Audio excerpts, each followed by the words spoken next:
আল্লাহ তাআলার উপরে হাজি নাজিল করি, আমি 10টা কোরআন শরীফের উপরে হাত দিয়ে এবং শপথ করতেছি আপনি আব্দুল্লাহ ভাইয়ের বিরুদ্ধে কোনো স্ট্যাটাস বা কোনো ফেসবুক, আপনার ফেসবুক আইডিটা কোনোদিন আমি হ্যাকও না করি, ফেসবুক আইডিটা আমি ডিসেবলও না করি। ভিডিওতে দেখা যাচ্ছে পবিত্র ধর্মীয় গ্রন্থ ধরে শপথ করছেন একজন হাফেজ। টেকনাফের বিএনপি নেতা আবদুল্লাহকে উদ্দেশ্য করে জানান তিনি ফেসবুক হ্যাক করেননি। এছাড়াও আবদুল্লাহর বিরুদ্ধে কোনো অপপ্রচার করেননি তিনি। কিন্তু কেন, সে রহস্য উন্মোচনে চিটাগং ট্রিবিউন। হাফেজ উসমান শেখ নামের এই ব্যক্তির বিরুদ্ধে হ্যাকার তকমা দিয়ে বিএনপি নেতা আবদুল্লাহ তার পরিবারকে তুলে নিয়ে যাওয়ার অভিযোগ উঠেছে। বিতর্কিত কর্মকাণ্ডের কারণে নানাভাবে সমালোচিত এই নেতার বিরুদ্ধে রয়েছে নানা অভিযোগ। আব্দুল্লাহ মানে টেকনাফার আব্দুল্লাহ বলে জীবনে কি প্রভাবশালী বিএনপির ক্ষমতা আতঙ্কের জীবে ইয়া করে এটা আর মা বোনের তুলে হেনাস্তা ওদের তো ওদের এক কাজ করা, ওদের ডিসির উপর কল করো। 11টা বাজে আব্দুল্লাহ কল করছে, আব্দুল্লাহ কল করে হতে কি আব্দুল্লাহ কল করছে তো নাই নিজে করছি। আব্দুল্লাহ ভাই কেন ইধরে তত ক্যাঞ্জাম মনে হতে কবে কিনলাই তুই ওদের আর আইকেলে হ্যাক করছিস। আব্দুল্লাহ বলতে তোর লোক আনলে ওনার জায়গা জমিনে তন্দা নাই, তোর সাথে ওনার রাজনৈতিক তন্দা নাই, আর কোনো নমিনেশন নিয়ম তো হোক তুই আল্লাহকে তন্দন করিস। এটা আর হতো তুই হতে ইসমাইলের পক্ষ এর হতো নয় আওয়ামী লীগের তো টেহাইস নয় ইসমাইল তো টেহাইস নয় তুই আর ফিজিক্যালে লাগতেছ।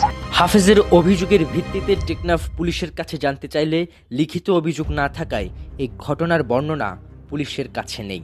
এখন বিষয়টা তো আমার মনে হচ্ছে না, লিখিত থাকলে হয়তো ডকুমেন্ট থাকতো 3 মাস আগের অফিসার ছুটিতে, আমার তো মাথায় নাই।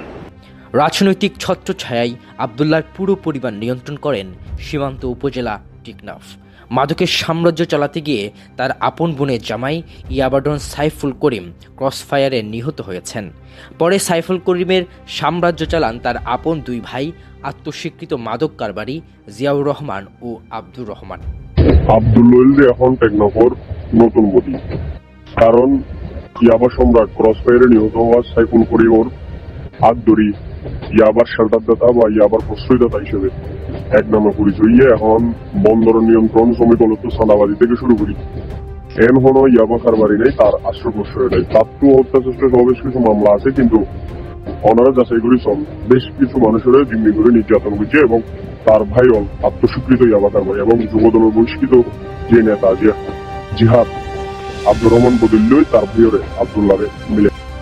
টেকনাফের মাদক কারবারি ও চোরাচালান সহ নানা অপকর্মে জড়িত অপরাধীদের আশ্রয়স্থল হিসেবে আধিপত্য বিস্তার করছেন বিএনপির এই নেতা। মাদক মামলার ওয়ারেন্টভুক্ত আসামি হয়েও পুলিশের সভায় বক্তব্য দেন আবদুল্লাহর অনুসারী শ্রমিক দল নেতা রশিদ। সে ঘটনার মূল হোতা হিসেবে দায়ী এই বিএনপি নেতা। এছাড়া টেকনাফের ইয়াবা সম্রাট কালাবাম্বকেও আশ্রয় দেন বলে অভিযোগ স্থানীয়দের। পলাতক আসামি আব্দুর রশিদ সাজাপ্রাপ্ত ইতারে শেল্টার দিয়ে থানার সারিন কেদার আব্দুল্লাহ বলে, তারপর খালাবাম্ব আছে। তারা প্রশাসনের দাঁড়ালি করে মানুষের হইরানি করে ইয়াবাস ব্যবসায়ী হলেই কমিশন হার আব্দুল্লাহর নামে কমিশন তুলি করে আব্দুল্লাহ দেশ বেগিন অপকর্মীতে লিপ্ত আছে। তার পরিবার ও ভাইদের বিরুদ্ধে রয়েছে নানা অভিযোগ। ক্ষমতার পালাবদলের কারণে বদলে ফেলেন নিজেদের রূপও।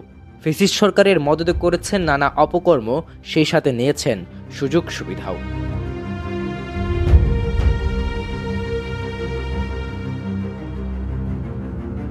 যুবদল থেকে বহিষ্কৃত আবদুল্লাহর ভাই জিহাদের বিরুদ্ধে মানববন্ধন করেছে কক্সবাজারের বৈষম্য বিরোধী ছাত্ররা। কারণ ছাত্র আন্দোলনে তৎকালীন আওয়ামী দূষরদের প্রত্যক্ষ ও পরোক্ষভাবে সহযোগিতার অভিযোগ রয়েছে এই বিএনপি নেতার ভাই জিহাদের বিরুদ্ধে।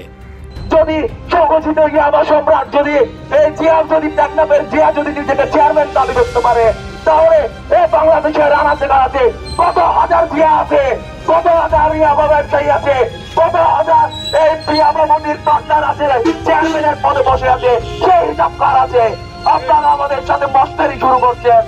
ভুক্তভোগী হাফেজের বিরুদ্ধে পরিবারকে তুলে নিয়ে যাওয়া সহ তার বিরুদ্ধে আনা সকল অভিযোগের বিষয় জানতে চাইলে আবদুল্লাহ সাংবাদিক পরিচয়ে ভুক্তভোগী হাফেজের পরিবারকে তুলে নিয়ে যাওয়া সহ তার বিরুদ্ধে আনা সকল অভিযোগের বিষয়ে জানতে চাইলে আবদুল্লাহ ফোন কেটে দেন। একাধিকবার চেষ্টার পরও তার বক্তব্য নেওয়া সম্ভব হয়নি। এসব অপরাধের পরও দাপটের সাথে কিভাবে তিনি প্রশাসনের নানা কাজে হস্তক্ষেপ করেন এমন প্রশ্নের উত্তর খুঁজে ফিরছেন টেকনাফের বাসিন্দারা। News desk, Chittagong Tribune.